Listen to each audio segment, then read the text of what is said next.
รางวัลคำถามสุดท้ายที่ถามว่าคันเขาเป็นคนงูผู้ดีเนาะเป็นคนดีบอนี่เนาะคันเขาฟังควงพ่อแม่บ่ของเงินพ่อแม่เราตั้งใจเรียนเป็นคนดีบอดีเนาะบัดนี้คันสมมติว่าเป็นลูกข่าพ่อแม่นะสิเป็นคนจังไหนเป็นคนบดีถือบอ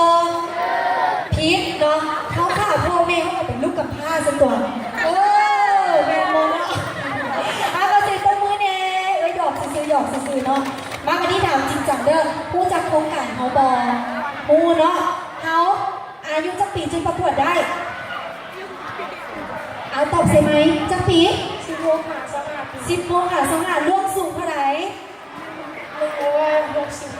165เซนติเมตรเขาสมัครได้อยู่ไสอยู่นี่ได้บอสมัครอยู่นี่ได้บอได้บอได้เนาะถ้าสมมติว่าเป็นสาวประเภท2ประกวดได้บอได้เนาะถ้าสมมติว่าน้องอยากประกวดเองได้บอได้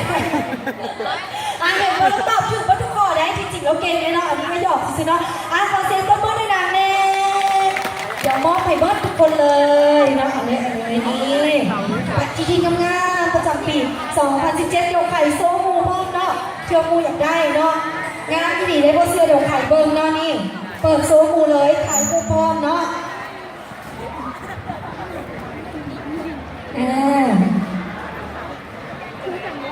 นี่ประจำปี2016นี่งามอ่ะอันนี้ไม่ถูกเป็นในที่หนึ่งเนาะใครอยากได้พี่จังซี่เดี๋ยวจะไปมาตอบคำถามตื่นเดี๋ยวนี่เจ๊